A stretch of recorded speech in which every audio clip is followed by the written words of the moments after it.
നമസ്കാരം. ഭരണകൂടങ്ങളുടെ പേടി സ്വപ്നമായി മാറി കാടുകൾ അടക്കി ഭരിച്ചിരുന്ന വീരപ്പനെ ആരും അത്ര പെട്ടെന്നൊന്നും മറക്കില്ല. കർണാടകയിലും തമിഴ്നാട്ടിലും കേരളത്തിലുമായി വ്യാപിച്ചു കിടക്കുന്ന വനം, ഹൊഗനക്കൽ, സത്യമംഗലം മുതൽ മാതേശ്വരം മലൈ, വയനാട്, മുത്തത്തി, നീലഗിരി കുന്നുകൾ വരെ വ്യാപിച്ചു കിടക്കുന്ന കൊടുങ്കാട്. ആർക്കും പെട്ടെന്ന് കടന്നെത്താൻ കഴിയാത്ത ഈ ഘോര വനമായിരുന്നു 3 പതിറ്റാണ്ടുകാലം വീരപ്പന്റെ അതിക്രമണങ്ങൾക്ക് വഴിയൊരുക്കിയത്. ഈ വീരപ്പൻ കൊല്ലപ്പെട്ടിട്ട് ഇപ്പോൾ 20 വർഷം കഴിയുകയാണ്. ഈ വർഷത്തിനിടയിൽ പലതവണ വീരപ്പൻ വാർത്തകളിൽ പലതരത്തിൽ ഇടം പിടിച്ചിരുന്നു. ഇപ്പോഴത്തെ പോലീസ് ഏറ്റുമുട്ടലിൽ കൊല്ലപ്പെട്ട കുപ്രസിദ്ധ വനം കൊള്ളക്കാരൻ വീരപ്പന് സ്മാരകം നിർമ്മിക്കണമെന്നാവശ്യപ്പെട്ട് ഭാര്യ മുത്തുലക്ഷ്മി ദിണ്ടിക്കൽ ജില്ലയിലെ ചിന്നപ്പെട്ടിയിലെത്തിയ മന്ത്രി പെരിയസ്വാമിയോടാണ് മുത്തുലക്ഷ്മി ആഗ്രഹം അറിയിച്ചിരിക്കുന്നത്. വീരപ്പന്റെ മൃതദേഹം സംസ്കരിച്ച സേലം, മേട്ടൂർ, മൂലക്കാട്ടിൽ സ്മാരകം പണിയണമെന്നാണ് ആവശ്യം. മുഖ്യമന്ത്രി MK സ്റ്റാലിനെ അറിയിക്കണമെന്നും അവർ ആവശ്യപ്പെട്ടു.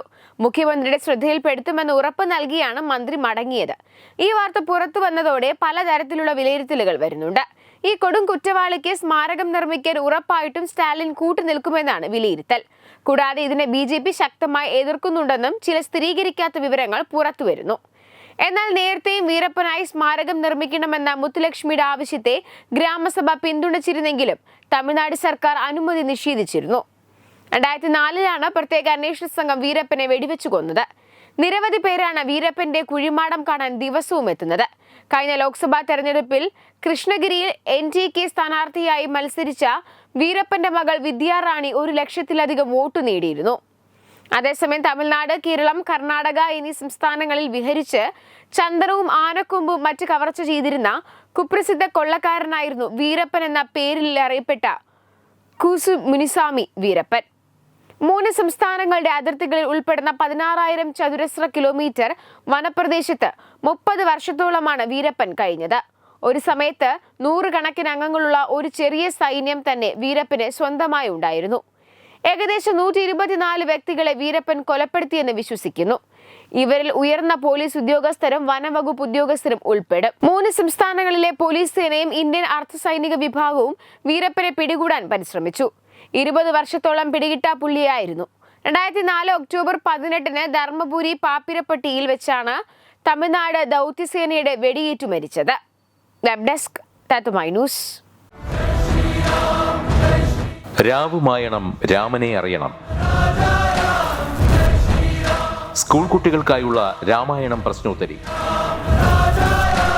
ജൂലൈ 20 ഞായറാഴ്ച രാവിലെ 9 മണിക്ക്. സ്ഥലം കൃഷ്ണപിള്ള മെമ്മോറിയൽ ഓഡിറ്റോറിയം, നന്ദാവനം, തിരുവനന്തപുരം. രാമായണ മാസാചരണത്തോടനുബന്ധിച്ച് തത്തുമൈ TV സ്കൂൾ കുട്ടികൾക്കായി ഒരു രാമായണം പ്രശ്നോത്തരി സംഘടിപ്പിക്കുന്നു.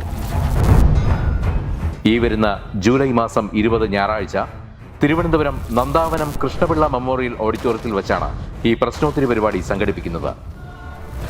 10 വയസ്സിനും 15 വയസ്സിനും ഇടയിലുള്ള കുട്ടികൾക്കാണ് പ്രശ്നോത്തരിയിൽ പങ്കെടുക്കാൻ കഴിയുക.